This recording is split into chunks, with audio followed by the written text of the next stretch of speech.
The Black Cat.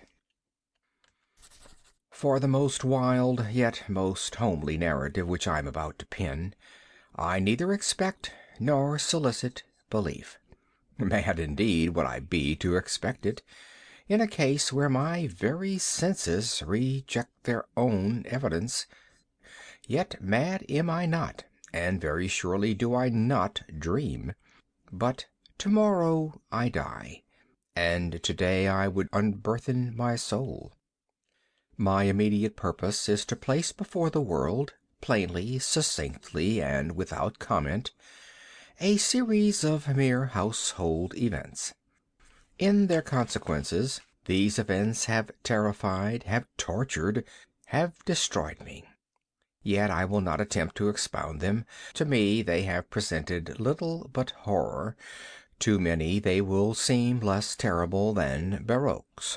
Hereafter, perhaps, some intellect may be found which will reduce my phantasm to the commonplace, some intellect more calm, more logical, and far less excitable than my own, which will perceive in the circumstances I detail with awe nothing more than an ordinary succession of very natural causes and effects.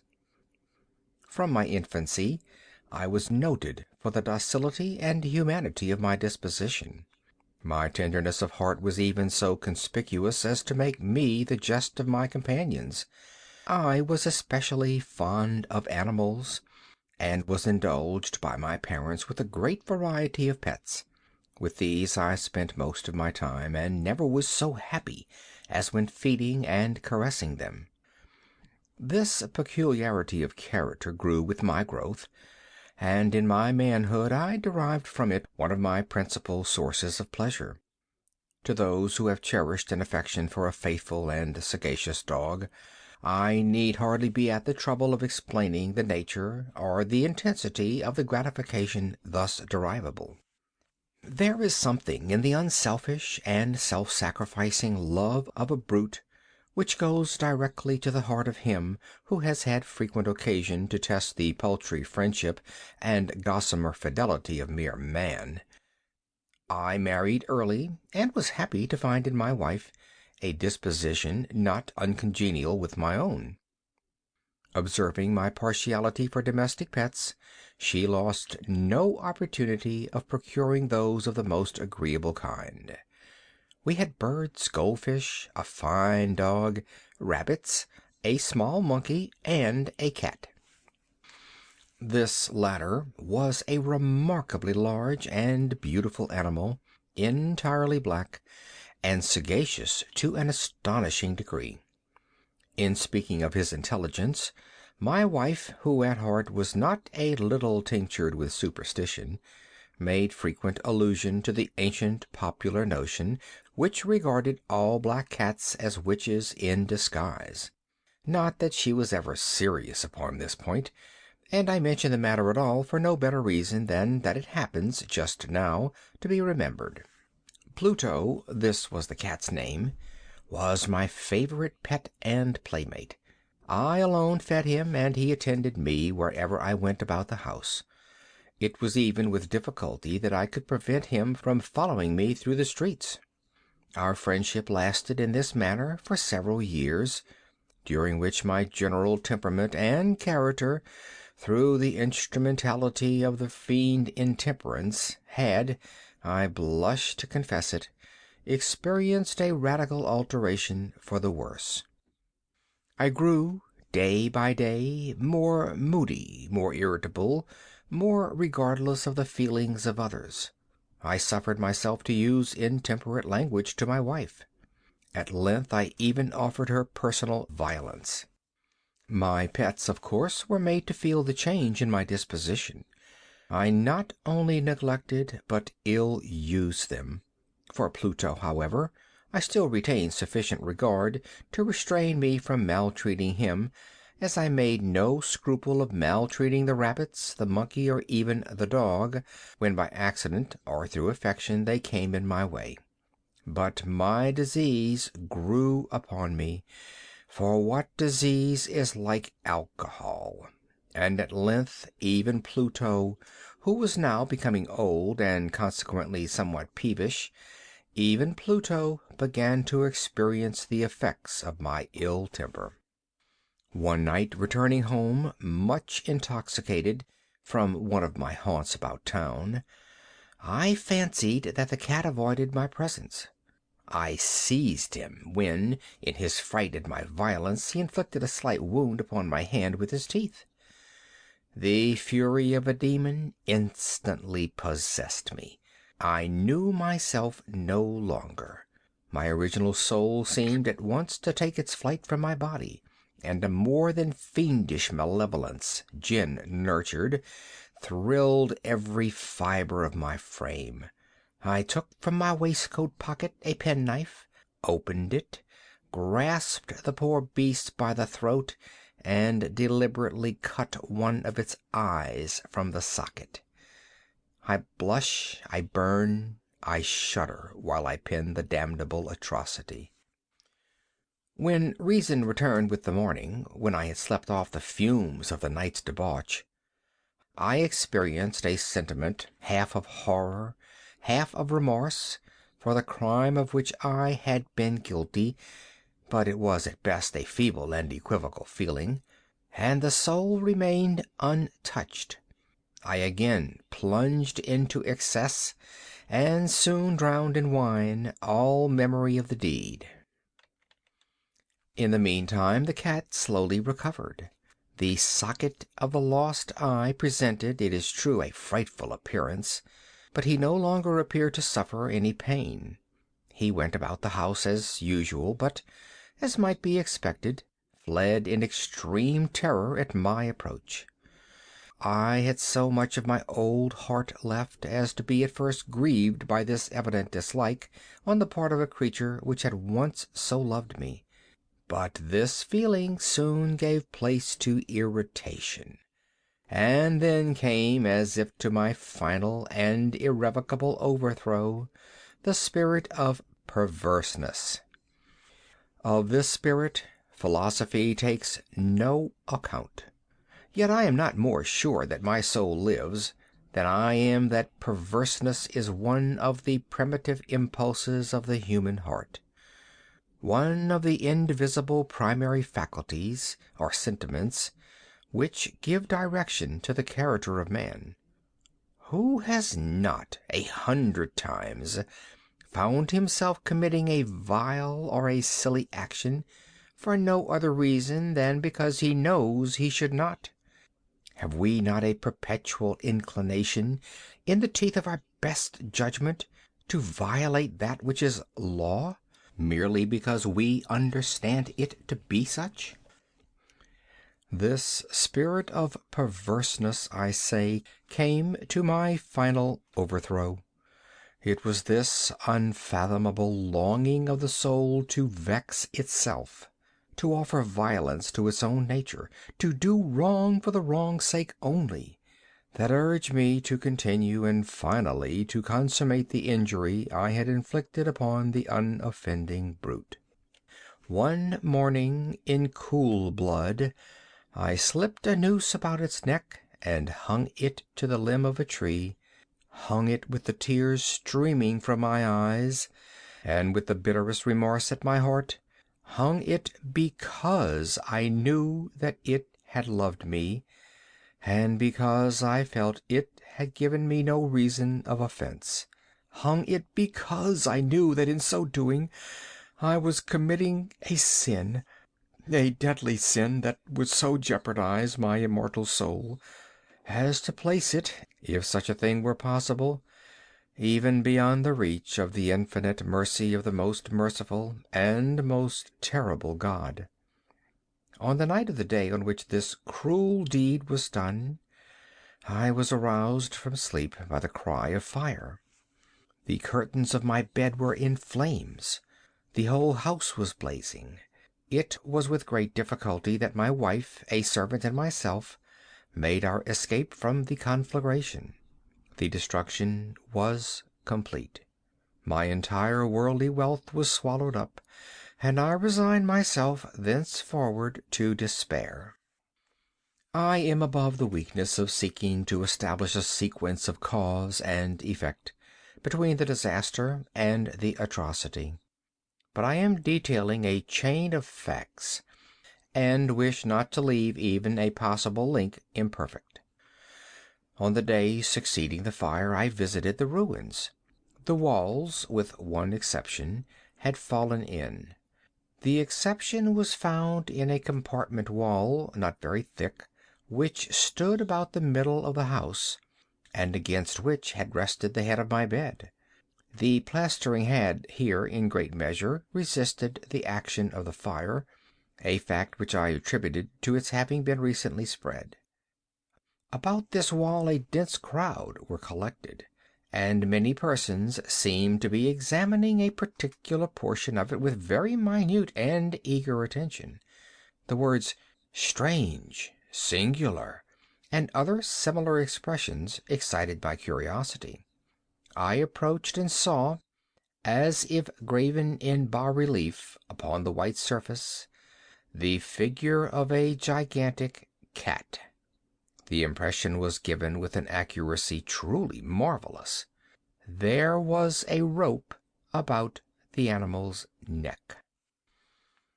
When I first beheld this apparition, for I could scarcely regard it as less, my wonder and my terror were extreme.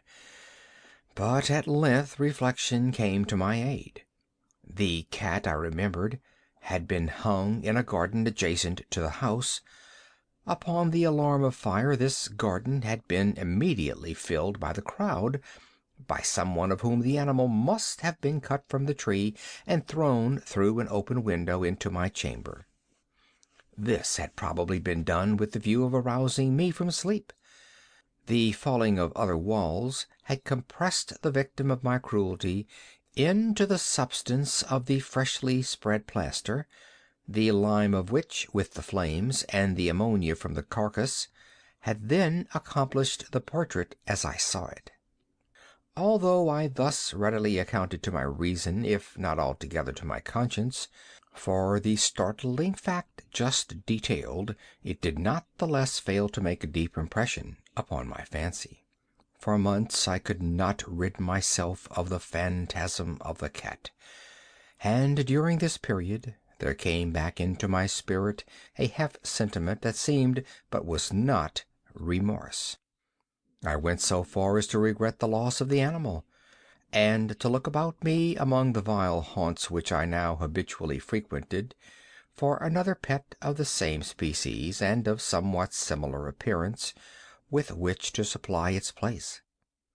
One night, as I sat, half stupefied, in a den of more than infamy, my attention was suddenly drawn to some black object reposing upon the head of one of the immense hogsheads of gin or of rum which constituted the chief furniture of the apartment. I had been looking steadily at the top of this hogshead for some minutes, and what now caused me surprise was the fact that I had not sooner perceived the object thereupon. I approached it and touched it with my hand. It was a black cat, a very large one, fully as large as Pluto, and closely resembling him in every respect but one. Pluto had not a white hair upon any portion of his body, but this cat had a large, although indefinite, splotch of white, covering nearly the whole region of the breast. Upon my touching him he immediately arose, purred loudly, rubbed against my hand, and appeared delighted with my notice. This, then, was the very creature of which I was in search. I at once offered to purchase it of the landlord, but this person made no claim to it, knew nothing of it, had never seen it before. I continued my caresses, and when I prepared to go home, the animal evinced a disposition to accompany me. I permitted it to do so, occasionally stooping and patting it as I proceeded. When it reached the house it domesticated itself at once, and became immediately a great favorite with my wife. For my own part I soon found a dislike to it arising within me. This was just the reverse of what I had anticipated, but I know not how or why it was. Its evident fondness for myself rather disgusted and annoyed. By slow degrees these feelings of disgust and annoyance rose into the bitterness of hatred.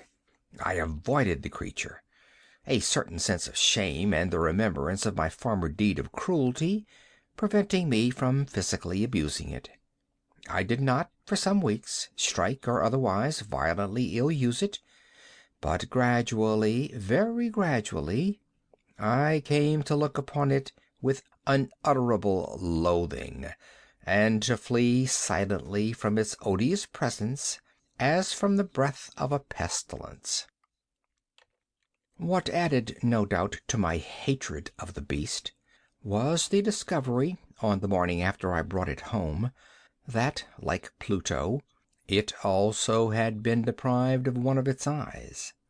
This circumstance, however, only endeared it to my wife, who, as I have already said, possessed, in a high degree, that humanity of feeling which had once been my distinguishing trait, and the source of many of my simplest and purest pleasures. With my aversion to this cat, however, its partiality for myself seemed to increase. It followed my footsteps with a pertinacity which it would be difficult to make the reader comprehend.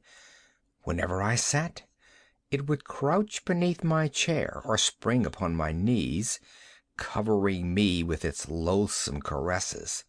If I arose to walk, it would get between my feet and thus nearly throw me down, or, fastening its long and sharp claws in my dress, clamber in this manner to my breast. At such times, although I longed to destroy it with a blow, I was yet withheld from doing so, partly by a memory of my former crime, but chiefly, let me confess it at once, by absolute dread of the beast. This dread was not exactly a dread of physical evil, and yet I should be at a loss how otherwise to define it. I am almost ashamed to own, yes, even in this felon's cell, I am almost ashamed to own that the terror and horror with which the animal inspired me had been heightened by one of the merest chimeras it would be possible to conceive. My wife had called my attention more than once to the character of the mark of white hair of which I have spoken, and which constituted the sole visible difference between the strange beast and the one I had destroyed. The reader will remember that this mark, although large, had been originally very indefinite, but by slow degrees, degrees nearly imperceptible, and which for a long time my reason struggled to reject as fanciful, it had at length assumed a rigorous distinctness of outline. It was now the representation of an object that I shudder to name, and for this, above all, I loathed and dreaded, and would have ridden myself of the monster had I dared. It was now, I say, the image of a hideous, of a ghastly thing, of the gallows. Oh, mournful and terrible engine of horror and of crime, of agony and of death! And now was I indeed wretched beyond the wretchedness of mere humanity, and a brute beast whose fellow I had contemptuously destroyed, a brute beast to work out for me, a man fashioned in the image of the high God, so much of insufferable woe. Alas! Neither by day or by night knew I the blessing of rest any more. During the former, the creature left me no moment alone, and in the latter I started hourly from dreams of unutterable fear, to find the hot breath of the thing upon my face, and its vast weight, an incarnate nightmare that I had no power to shake off, incumbent eternally upon my heart. Beneath the pressure of torments such as these, the feeble remnant of the good within me succumbed. Evil thoughts became my sole intimate, the darkest and most evil of thoughts. The moodiness of my usual temper increased to hatred of all things and of all mankind, while from the sudden, frequent, and ungovernable outbursts of a fury to which I now blindly abandoned myself, my uncomplaining wife, alas, was the most usual and the most patient of sufferers. One day she accompanied me upon some household errand into the cellar of the old building which our poverty compelled us to inhabit. The cat followed me down the steep stairs, and, nearly throwing me headlong, exasperated me to madness. Uplifting an axe, and forgetting in my wrath the childish dread which had hitherto stayed my hand, I aimed a blow at the animal, which of course would have proved instantly fatal had it descended as I wished. But this blow was arrested by the hand of my wife. Goaded by the interference into a rage more than demoniacal, I withdrew my arm from her grasp and buried the axe in her brain. She fell dead upon the spot without a groan. This hideous murder accomplished, I set myself forthwith, and with entire deliberation, to the task of concealing the body. I knew that I could not remove it from the house, either by day or by night, without the risk of being observed by the neighbors. Many projects entered my mind. At one period I thought of cutting the corpse into minute fragments and destroying them by fire. At another, I resolved to dig a grave for it in the floor of the cellar. Again I deliberated about casting it in the well in the yard, about packing it in a box as if merchandise, with the usual arrangements, and so getting a porter to take it from the house.